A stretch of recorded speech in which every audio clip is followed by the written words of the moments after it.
दोन चार गोष्टी सांगेल फक्त. या नगर परिषद आणि लोकमान्य टिळक मंदिराच्या आणि आंबेडकर वाचनालय यांच्या संयुक्त विद्यमानाने सुरू असणाऱ्या वाचू आनंदाने या कार्यक्रमाला आज उपस्थित सर्व मान्यवर आणि विद्यार्थी मित्रांनो, गेल्या वेळी आपण गांधारी शहरात बघितलं की तिथं जास्त प्रतिसाद होता, थोडासा कमी वाटतोय. कारण काही गोष्टी ज्या चांगल्या असतात त्या हळूहळू संख्या त्याची प्रतिसाद कमी होत असतो. त्यावेळी मी 6 गोष्टी सांगितल्या की एक पहिली म्हणजे 6 आपल्या आयुष्यात गोल्डन रूल पाहिजेत. त्या 6 गोष्टी फक्त मी रिमाइंड करतो. पहिली गोष्ट आहे की वॉक 10,000 स्टेप्स एव्हरी डे, म्हणजे दररोज 10,000 पावलं चालली पाहिजेत. दुसरं होतं की रोज कमीत कमी 30 पानं पुस्तकाची वाचली पाहिजेत. मगाशी मला सांगितलं की 48-50 वर्षाला पुस्तकं वाचतात, त्या पद्धतीने मागेही मी उदाहरण दिलं होतं. तिसरी गोष्ट आहे की तुम्ही फायनान्शियली काहीतरी सेव्ह केलं पाहिजे डेली, म्हणजे तुम्हाला बचतीची सवय लागली पाहिजे. आणि चौथी गोष्ट की तुम्ही दररोज कमीत कमी एक फळ खाल्लं पाहिजे की ज्यामुळे तुमच्या हेल्थकडे तुम्हाला लक्ष देता येईल. 5वी गोष्ट होती की निर्मितीचा आनंद घ्या.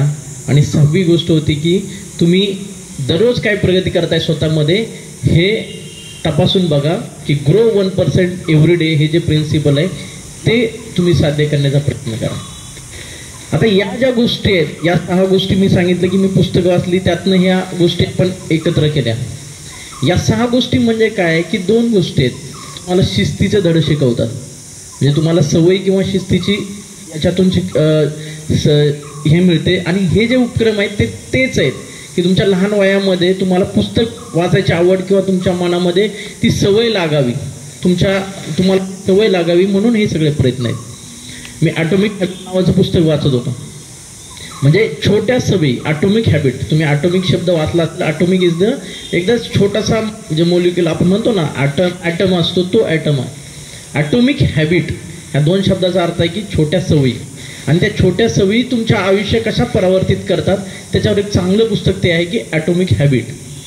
ते मराठीत पण आहे. त्याच्या पहिल्याच ह्याच्यामध्ये त्याने एक चांगलं उदाहरण दिलं आहे.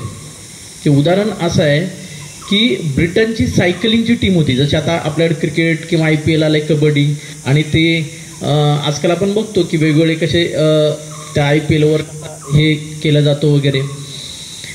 त्या याच्यामध्ये ती सायकलिंगची टीम होती. जसं आपल्या क्रिकेटवर आपण मोठा खर्च करतो तसा त्या टीमवर ब्रिटन खूप मोठा खर्च करायचं. परंतु त्यांना बरेच गेले 100 वर्षात एखाद दुसरं गोल्ड मेडल मिळालंय किंवा एक पॅरिसमध्ये एक नामांकित सायकलिंगची स्पर्धा आहे त्याचं एखादं त्याच्यामध्ये पण गोल्ड मिळालंय. अशी परिस्थिती होती. 2002च्या दरम्यान एक नवीन कोच त्या टीमसाठी मिळाला. तो कोच मिळाल्यानंतर त्यानं खूप छोटा विचार करायला सुरुवात केली की माझे प्लेयर झोपतात कुठे, त्यांचं बेड कसे आहे, त्यांची गादी कशी आहे, त्यांची उशी कशी आहे, ह्याची रचना त्याने चांगले जे काही डॉक्टर असतील ज्याला स्लीप चांगली मिळावी वगैरे त्यांच्याकडनं रचना करून घेतली. त्याच्यानंतर डाएटवर गेला की डाएट काय करतात ही लोक माझे, त्याच्यात काय काय बदल केले पाहिजेत ते बदल केले. त्याच्यानंतर जेव्हा ते सायकलिंग करतात किंवा जे काही एक्सरसाइज करतात त्याच्यानंतर ते कुठल्या तेलाने मसाज करतात आणि कुठल्या याने मसाज करतात इथपर्यंत त्याने हे जाऊन त्या फिजिओथेरपिस्टला बोलवलं. मसाज करताना काही चुका होतात का किंवा ऑइल बदललं पाहिजे का त्याच्यावर वर्कआउट केलं. म्हणजे काय की सगळ्या गोष्टी, म्हणजे इव्हन तो ट्रॅक जो आहे त्याच्यावर समजा काही पडला असेल तर त्याला कलर कुठला दिला पाहिजे की त्याच्यावरचं डिस्ट्रॅक्शन दिसलं पाहिजे, सायकलची रचना, सीटची रचना, सगळ्या गोष्टी. म्हणजे एक गोष्ट त्यानं विचार केला आणि एक गोष्टवर त्याने वर्कआउट केलं आणि त्याच्यामध्ये छोट्या बदल केले. सांगायचं भाग काय की कुठली गोष्ट बदल झाल्यानंतर त्याचा रिझल्ट लगेच नाही भेटत. म्हणजे त्याला 4-5 वर्ष गेली या सगळ्या गोष्टीला. आणि त्याच्यानंतर 12 असेल, 16 असेल किंवा 8 असेल 2-3 ऑलिम्पिकमध्ये त्यांच्या याला गोल्ड मेडल मिळालं. आणि त्याचबरोबर 6 पॅरिसच्या टुर्नामेंटमधल्या 5 टुर्नामेंटमध्ये ब्रिटनच्या टीमला गोल्ड मेडल मिळालं. म्हणजे सांगायचं भाग काय, ते पुस्तक एवढंच सांगतं की तुमच्या आयुष्यामध्ये तुम्ही तुमच्यामध्ये ॲटॉमिक हॅबिट म्हणजे छोट्या सवयी लावा. आणि छोट्या सवयी लावल्यानंतर तुमच्यामध्ये जे काही बदल होतील हे तुम्हाला ते जाणवायला लागतील किंवा त्याचा रिझल्ट तुम्हाला जाणवायला लागेल. म्हणजे आणखी एक मिरॅकल मॉर्निंग नावाचं पुस्तक आहे. मिरॅकल मॉर्निंगच्या लेखकाची इटसेल्फ स्टोरी आहे की मिरॅकल मॉर्निंग हे पुस्तक ज्यांनी लिहिले ना, तो त्याचा एक म्हणजे तो 18-19 वर्षाचा किंवा 20-21 वर्षाचा असेल की त्यावेळी म्हणजे तो एका पबमध्ये त्याच्या गर्लफ्रेंडसोबत गेलेला असतो आणि त्यावेळी येताना ट्रकसोबत त्याचा अपघात होतो आणि त्याच्या गाडीचे 5-6 एकदम हे होतात. 5-6 वेळा ती कोलंडी खाती गाडी आणि तो बेशुद्ध होतो. त्यावेळी त्याच्या 11 हाडं तुटलेली असतात शरीरातली. तो कोमात गेले आणि तिथं कसं इमर्जन्सी सर्व्हिस लगेच अवेलेबल झाल्यानंतर त्याला हॉस्पिटलला नेलं. त्याचे 2-3 ऑपरेशन करावे लागले आणि त्याच्यानंतर तो बरा झाला. मग त्या एवढ्या ह्याच्यातून बरा झाल्यानंतर बऱ्याच लोकांनी सांगितलं की तुझं हे जे काही प्रवास आहे तो इन्स्पिरेशनल मोटिवेशनल आहे, तू सगळ्यांना इन्स्पायर करत जा. मग त्यांनी तेव्हापासून सुरू केलं आणि मग त्याची करिअर बनलं. त्याच्यात तो मोटिवेशनल हे बनला. वेगवेगळ्या कंपनी वेगवेगळ्या ठिकाणी तो मोटिवेशनल म्हणून जावं लागला. ही 98-99च्या सालातली गोष्ट असेल. 8-10 वर्ष त्याचा त्याचा बिझनेस आहे तो बूम झाला. मग आपल्याला माहिती आहे एखाद्याच बिझनेस बूम झाला का तो मोठं बंगला घेतो, गाडी घेतो वगैरे वगैरे, EMIवर याच्यावर त्याचं व्यवस्थित चाललं होतं. 2008ला तुम्हाला माहिती आहे जागतिक मंदी आली. 2008ला मंदी आल्यानंतर त्याचा हा सगळा लक्झरियस बिझनेस होता.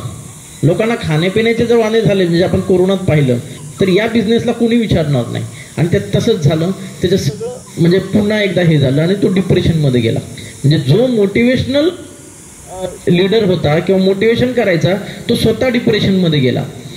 मग त्यावेळी त्याचा सगळं काय काय विकावं लागलं वगैरे आणि त्याच्या मित्रानं त्याला विचारलं की तुला ती 99ची परिस्थिती चांगली वाटते का आत्ताची चांगली वाटते? तो म्हटला मला ती 99ची परिस्थिती चांगली वाटते, कारण की त्यावेळी मी हॉस्पिटलला होतो. त्यावेळी मला माझे बिल किंवा ते इन्शुरन्स असतात किंवा लोक पण स्वतःहून मदत करायला पुढे येत होते आणि मला साथवून करत होते. गेल्या 8-9 वर्षात हे झाल्यानंतर आज मी मनातून किंवा आतून कमकुवत झालोय. पण आज मला लोकांना कळत नाही. ते म्हणतात की 8-9 वर्ष त्याचं एवढं चांगलं चाललं ना, आता काय झालं त्याला, आणि मी आतून खंगलोय. मग त्याने एक विचार केला की ठीक आहे यार, आता सगळं झालं, एक काम कर, रोज सकाळी पहाटे उठत जा आणि पहाटे उठून काहीतरी करत जा. मग त्यानं सुरू केलं की पहाटे उठायचं आणि काहीतरी पहाटे उठायचं सुरू केल्यानंतर त्याला जाणवलं की आपल्याला खूप वेळ मिळतोय. मग काय करायचं? मग त्यानं ठरवलं की आपल्या आयुष्यात काय करता म्हणजे करायला संधी मिळाली नाही त्या गोष्टी आपण करायच्या. मग आज एक गोष्ट करायची, उद्या एक करायच्या, सुरू झालं. मग काही वेळेला तो चालत असा चालत फिरत जायचा. मग त्याला चांगलं चांगलं वाटायला लागलं. मग त्याने या गोष्टी एक त्याला स्ट्रक्चर रूप दिलं आणि त्याने एक 6 रूल तयार केले, ज्याला आपण सेवर्स नाव दिलं. त्याला सेवर्स म्हणजे या 6 गोष्टी तो करायला लागल्या आणि त्याचा इफेक्ट पुन्हा त्याच्यावर झाला आणि पुन्हा तो त्यातून फिनिक्स ज्याचं पक्षाप्रमाणे बाहेर आला. त्याने हे 6 जे रूल केले ते काय होते? सेवर्स. येस म्हणजे सायलन्स. म्हणजे त्याचं काय म्हणणं होतं, तुम्ही दिवसातला 1-2 तास हे काम करा की ज्याच्यामध्ये एस म्हणजे सायलन्स, म्हणजे आपण ज्याला मेडिटेशन म्हणतो, एक 5-10 मिनिटं जे काय मेडिटेशन तुम्ही करा. ए म्हणजे अफर्मेशन, म्हणजे तुम्ही स्वतःला चांगला संदेश द्या की मी आज चांगलं करणार आहे किंवा मी असं करणार आहे वगैरे वगैरे जे काय. तिसरी गोष्ट होती की व्हिज्युअलाइज करा. व्हिज्युअलाइज म्हणजे काय? तुमचं जे गोल आहे तुम्ही अचीव केले. समजा एखाद्याचा ऑलिम्पिक मेडल गोल घ्यायचा आहे तर त्यांना असं स्वप्न बघावं की डोळ्यापुढे बघावं की मी मेडल घेऊन असा काय उभा राहतो वगैरे. तुम्ही व्हिज्युअलाइज करा तुमचं जे अंतिम गोल आहे ते व्हिज्युअलाइज करा. चौथी गोष्ट आहे ई म्हणजे एक्सरसाइज करा. 5वी गोष्ट आहे आर म्हणजे रिडिंग करा. म्हणजे तुम्ही हेच आपला जो प्रोग्राम आहे तो रिडिंग करा. आणि येस म्हणजे स्क्रबिंग, म्हणजे तुम्ही लिहा काही दिवसात ना जे काय म्हणतो ना डायरी वगैरे लिहितो त्या पद्धतीने. म्हणजे ह्या ज्या गोष्टी प्रत्येक जण, त्यांनी जपानचं उदाहरण सांगितलं, मागं आपण 6 गोल्डन रूल बोललो, आता या दोन्ही गोष्टी म्हणजे बघितल्या. त्याच्यामध्ये एकच गोष्ट आहे की तुम्हाला चांगल्या अशा काही सवयी लागल्या पाहिजेत आणि त्याच्यामध्ये सगळ्यात महत्त्वाची सवय जर तुम्ही सगळ्यांनी सांगितली असेल ती वाचनाची. त्याच्यामुळे या वाचनाच्या सवयीचा आणि या संधीचा सगळ्यांनी फायदा घ्यावा. मला वाटतं माईक पण सांगतोय की पाहिजे. त्याच्यामुळे मी काही जास्त बोलत नाही. या 2 गोष्टींनी एवढंच सांगेल की हा जो वाचनाचा उपक्रम आहे तो एक सवय तुमच्यामध्ये बाणावी आणि या संधीचा मॅक्झिमम फायदा तुम्ही घ्यावा, एवढंच मी या ठिकाणी बोलतो. आणि सर्वांना दर रविवारी मॅक्झिमम संख्येने या ठिकाणी उपस्थित राहावं. आणि हा जो आनंदाचा वाचो आनंदाचा हा जो उपक्रम आहे तो उपक्रमाला भरघोस प्रतिसाद द्यावा. आणि ही सवय मनामध्ये म्हणजे फक्त दर रविवारी येण्यापेक्षा ही सवय आपल्याला लावून घ्यावी, एवढीच या ठिकाणी अपेक्षा व्यक्त करतो. अपेक्षा या ठिकाणी व्यक्त करतो आणि माझे 2 शब्द संबोधतो. जय हिंद, जय महाराष्ट्र.